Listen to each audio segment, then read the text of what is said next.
Hello, good morning, guys. My name is Edna Seidel Mink, and I'm originally from Iloilo, Philippines. Her name's Edna, but I have always known her as Yaya.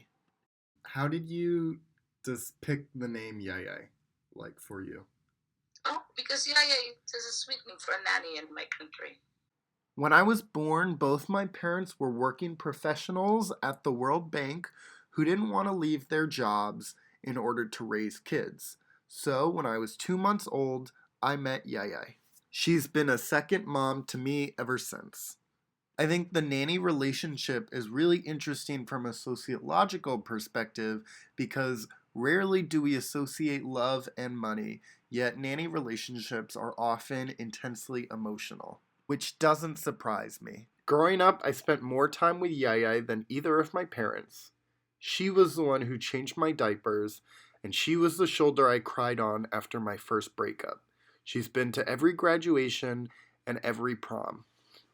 Yaya agreed that we had a strong bond comparing us to her biological child. I think it's normal that, I can say I love Erica very much because she's my own kid, my flesh and blood. But that's how I feel towards the three of you. But things can get complicated in family, especially when you consider the inferior status our society often gives to domestic workers. Even when I was little, I noticed that people talked to Yaya differently than they talked to my parents. I didn't like that people wouldn't remember her name. Not that I wouldn't remember her name. I mean, sometimes I don't remember people's name, but I'm like, okay, but you don't need to refer to her like in the third person so much. Like, sometimes you could see these power dynamics continue within the family. Even on Yaya's off days, when she was around my parents, I've definitely noticed that she takes somewhat of a deferential attitude towards them. And this was an attitude even transmitted across generations. So, like what Alicia said, I grew up in this house, so this is my house. And so, don't you ever say that because when Auntie Maria hear you, she might say, "That's not true, Alicia. This is not your house. I don't want to say that, okay?" And she said, "Okay." But it is her house. I know. I think there's many reasons behind this power imbalance. Even if you're a nanny who has a good employer, the employer is the one who gets to negotiate the terms of the relationship. It's their house, and they can afford to replace nannies far more than nannies can afford to find new jobs. And most nannies have had bad employers at some point, so they learn to play it safe. Yaya recalls how she unfairly lost her first job. They're very close to me, but I only worked there for 6.5 years because I got pregnant. And some people, it's like fake maybe. They always said, "Oh, we like you, we love you," or whatever. But deep inside, they just said that just to make me feel better. But I know that it's not true. Class also impacted my mom and Yaya's respective parenting methods. They had very different answers when I asked them about the most important part about parenting.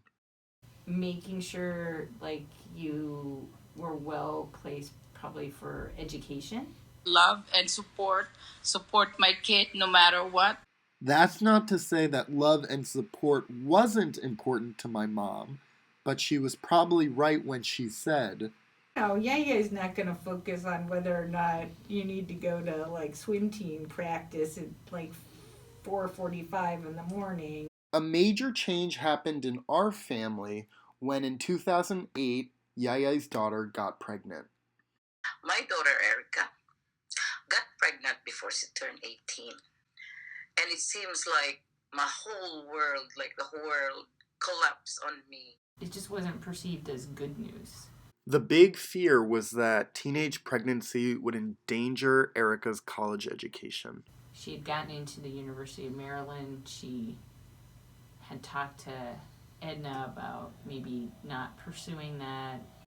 To avoid this possibility, my parents and Yaya worked together to make a plan for Erica to finish school. My mom remembers telling Erica, That whatever it took, Alicia could be at our house as much as she needed to be. Obviously, Childcare had been a huge prohibitive cost, so it was decided that Alicia would come and stay at our house during the days. This decision ended up being one of the most important of my life. Alicia was with me. She was like 3 days old when I brought her into your life, guys, and you fall in love with her. And now she's a stubborn kid. Yaya couldn't always watch the baby while working, so I often ended up watching Alicia. As a result, today I'm closer with Alicia than anyone else, including my other siblings, further entrenching the emotional bonds between once separate families. Though the boundaries of our family are unconventional, we use language to reaffirm our bonds. My siblings and I call Alicia our little sister, while Alicia calls my parents auntie and uncle. I'm wondering how you felt when I first called you my little sister.